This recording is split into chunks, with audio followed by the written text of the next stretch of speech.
We're back. Welcome to He Make It, I Take It, She Take It. Still haven't figured that out. I'm Carlise. This is Larry. You know what it is. And it is still glorious. You know what it is. We're back. We're here. Gonna talk a little bit of NBA today. You know. You just gonna dance out for a little bit? Yes. You know what? The hiatus is over. Let's start with a shot. All right, we're gonna start with a shot. Welcome back. Let's do this. Grown folks business. All right. Appreciate you. Speaking of which, even though it's been a year, we still on the same thing. So, want to say hello to Fireball. If you have any interest in offering some scholarship, the show would appreciate you. We keep a little something in the freezer already, but if you want to send a little something, feel free. Oh my gosh. Go ahead and take that so we can get started here. Jeez. Yes, indeed. All right. So let's kick it off. We are in the middle of the NBA finals right now. Or I'm sorry, the NBA Conference finals. Conference finals right now. Yeah. So the Cavs are down 2-0 to the Celtics. Did you say done or down? They're down. I thought you meant done. Oh, you want to speak on it? Let's 2-0? Let's speak on it. What do you think King James gonna do? Oh wait, and the other Cavs. And if you don't know what the other Cavs are, I'm gonna need you to Google that SNL real quick. Yeah, that's hot. But I prefer to call them the Fighting LeBrons.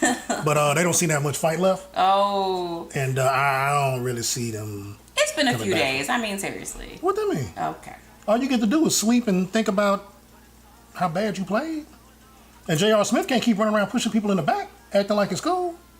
So you think that there's no hope for the LeBrons, for the Fighting LeBrons in this in the conference finals? You think the baby Cavs, the young Cavs, or I'm sorry, the Celtics, they gonna be able to finish them off? Yeah, they got home court.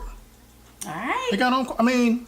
So that's your prediction. Your prediction is the Celtics are going to win the East. I almost don't even want to call it a prediction because that's kind of like low-hanging fruit at this point. Oh my gosh. For real. I mean, they beat them up, knocked them around. They got the coach talking about people are gooning up the game. I don't know what that is. And the other thing, too, is have to take into consideration, and I said this before the conference finals started, people are about to find out how good of a coach Brad Stevens actually is. And I'm not saying Tyronn Lue isn't a good coach, but this dude is scheming. He is coming up with every and any and every scenario you can imagine and compensating for it. Mm-hmm. His young boys, I'm not even going, I mean, I know what they call the team in Chicago, but I prefer to call them the Young Bulls. But these Young Bulls are running roughshod over the Cavs, and pretty much the only help King James is getting right now from the rest of the Fighting LeBrons is Kevin Love. Yeah. So, but not every game. No, you know what though? He played pretty well most games. But if you pretty much know you got two guys to contend with, well, I mean, what you gonna do? What you expect the man to do? Plus, on top of that, people keep forgetting the Celtics don't even have their two so-called best players. Well, it sounds like you calling it. Say it, champ. Look at you go. You're gonna wear the jacket. You gotta put it out there and say it. Well, the C don't stand for Cavs. Oh, that was pretty good. I'll tell you that much right now. That was pretty good. Okay. You could say it stands for Eastern Conference Champs. That was pretty good. Even though I can't stand the Celtics. But for the record, I'm a diehard Lakers fan, but it is what it is. You got to call it like you see it. Oh my gosh. Okay, so let's move to the West. Chris Paul, James Harden, and the rest of the Rockets. Yes, the rest of those boys, are they going to be able to dethrone the Warriors? What you think? Negative. Because right now, they're tied. It's a tie series. Yeah, it's 1-1. Yeah. I mean, that's cool. That's cute. Look. No, for real. I'm going to get back to one of the main tenets. Okay, give it to us. Of 7-game series. And I remember back when this got changed, and it was for lower rounds in the playoffs, it was for first round and all that, when the league changed the rules to make all rounds a 7-game series. That was pretty much to protect the Lakers. Again, my squad, I get it is what it is. But at the end of the day, in the finals, in any round of the playoffs these days, yeah, you might win one here or there, but the point is, and what it really comes down to is, if I have to see you 7 times who is going to win the majority of those games. Okay, now give it to us. Now, Steph isn't playing well. The first couple of games, he did not play well at all. I mean... So, is that going to help the Rockets out in any kind of way? I mean, Team Light Skin is still going to prevail. Team Light Skin. Especially when you got the tarantula. Can you please explain to everybody who Team Light Skin is? Oh, I mean, it's a cavalcade of greats throughout the NBA. Steph and Klay Thompson. You know, they like to call themselves the Splash Brothers, but in the Campbell house. In the Campbell house, they are Team Light Skin. Okay. And is that because you're part of the team? I'm an old head on the team. I mean, the California Sun has, taken a little bit of... Yeah, thank you, Santa Barbara, because Santa Barbara gave us a little bit of sun. A little brown. Got a little heat on you. Oh, okay.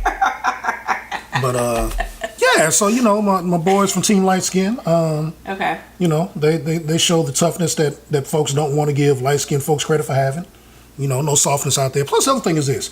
It'd be different if Steph was the only MVP on that team. Okay. I mean, they got a dude that's 7 foot that pretty much plays guard. Yeah. And he splashes on them too. Gotcha. So, I mean, at the end of the day, like I said, it's all about 7 games. And in 7 games, I do not see a situation where the Rockets end up beating the Warriors. Okay. I just don't. So you hear it first, or you hear it from Mr. Campbell right here, Team Light Skin OG. Yeah. Oh, and one other thing I will add to that is also take into consideration that in a 7-game series and not being the home team or having home court advantage, the Warriors just being 1-1 already puts them up, really. Mm-hmm. Mm-hmm. Now they got 2 back in Oakland after getting 1 in Houston already. Yeah. So, yeah. I mean. All right. So Celtics, Warriors. We'll revisit this. We'll talk more about this later.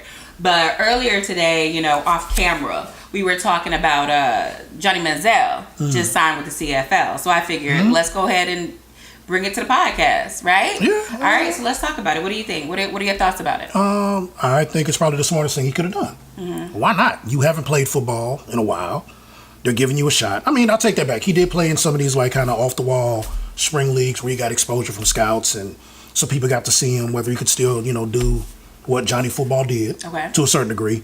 But if you want to actually get real looks, you got to get in a situation where you're playing pros on a weekly basis for a full season. And he's now going to be playing in Canada, where a lot of guys have gone when they either flamed out in the NFL or didn't get a legit shot at the league and made their way back. Or they went to Canada and became stars and primary figures. Won championships, made a lot of money or did whatever, but at the end of the day, got to play the game that they love. So it's a smart move. He can go up there, if he signed a 2-year deal, he can go up there for a year, maybe 2, which is the length of the deal. He's going to be coached by a former NFL and major college coach in June Jones. And please believe me, if he goes up there and keeps his head on straight and balls out, June Jones is going to say nothing but good things about him to league coaches and executives. And by the way, when that 2-year deal is up, if he was to play throughout the whole deal, he's still only going to be 27 years old. Yeah. And if people don't know what I'm talking about when I say guys go to the CFL and come back, Doug Flutie did it. Warren Moon did it. There's a lot of people you can name that went up there and prospered and did well and made their way back to the NFL when they showed that they could ball. I honestly wish Colin Kaepernick would do it, but that's a whole other animal. You don't want to dive into that part a little bit, or you want to leave that for another day? Another day, another podcast? I'm going to leave that. That's a little future tickle. That's what we call a tease in the business. A little tease, if you please. Okay, so... Just like Fireball need to quit teasing me and going to sit in that box. I'll take a case. Oh, boy, because the Memorial Day holiday and this one's birthday is coming up. So if you going to do it, let's get it. Oh, by the way, Memorial Day weekend and the following week, I am officially known as Laro Calrissian. Write it down. Anyway, let's talk about the whole Tristan Thompson-Chloe thing, or you want to skip that and you want to go straight to your Sitcho awards? What you want to do? No. We can talk Tristan, because here's the thing. He's definitely, he continues to be eligible for Man Sit Your Ass Down. And explain one more time what the Man Sit Your Ass Down is. It's been a year. It has been a year. It has been a full calendar year, which my boy Leg has made it painstakingly chosen to continue to remind me of. So, shout out, Leg. Yeah, I mean, and to the bros from the P, y'all know who you are. But I give you a little bit of credit for lighting the fire under me. But you're gonna quit talking greasy. How about that? Because you got to see me next week, so I'm gonna need you to calm down. But yeah, anyway, the man sit your ass down is kind of the opposite of an award. In all reality, it's very similar to Charlemagne's Donkey of the Day, or what is it, the L Train? Yep, L Train from the Real. Mm-hmm. Something along those lines, but our own little take on it. So basically, it's like when you do too much, or you showing out, or you out of pocket, you will be told in a very unceremonious way, man, sit your ass down. It's coming. Let's get to it. It might be Tristan, but it may not. He's eligible, like I said. All right, let's get to it. First of all, talking about Tristan and Chloe, it's been out for weeks. Everybody knows. And so pretty much Tristan got caught up with his personal Thot-erouge. With Thot-erouge right before Chloe had the baby. But fast forward a couple of weeks, and it looks like Chloe is supposed to stay with Tristan. She's going to stand by her dude. I mean, they doing lunches, they going to movies, she's at games. Okay, I'm just going to give you my take, right? Please do. I mean, I really did like the couple. I really did like Tristan and Chloe together. But kind of how you got them is how you going to lose them. And Tristan was with his other baby's mother, Jordan, while she was pregnant, and Chloe just, slid on in. Wasn't her first time either. Yeah. So you know what? Okay, now that the baby's here and the baby's healthy, and Chloe working on that bounce back, I don't feel sorry for her.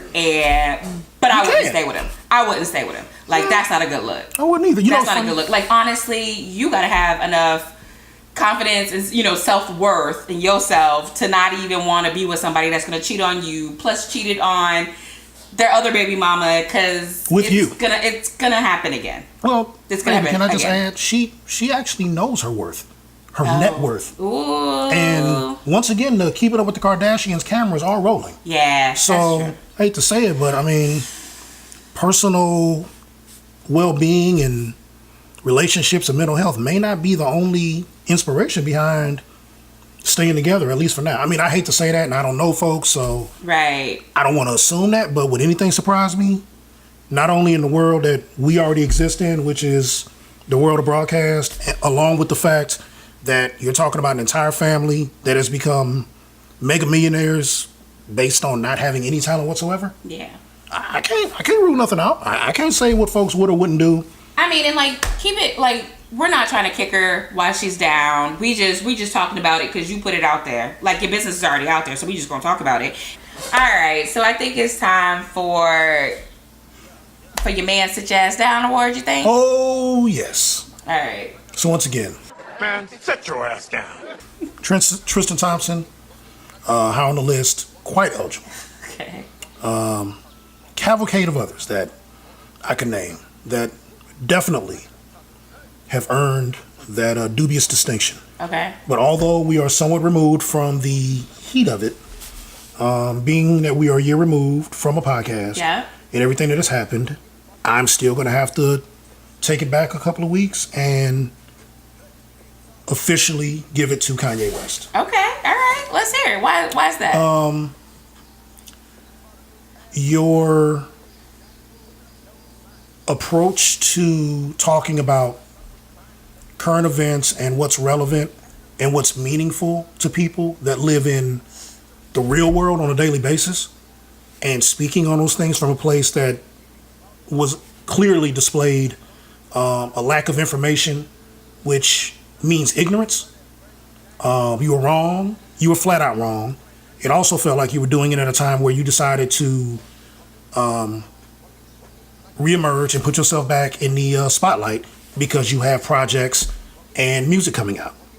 To me, the fact that you would choose to speak the way you did about the things you chose to talk about, especially considering the people involved at such a sensitive time, in our country and in this world, when you, for one, are out of touch, and for two, uninvolved. Like I said, I did say ignorance already. I can't reiterate that enough. I actually, you know what? I'm gonna take it somewhere. I'm gonna take it back to my personal roots. I had one meeting when I was in undergrad with the president of Central State University. Man was named Dr. Thomas, and he told me at the time something that I've never forgotten and will never forget. And he told me, "Don't ever argue about something that you're not educated about."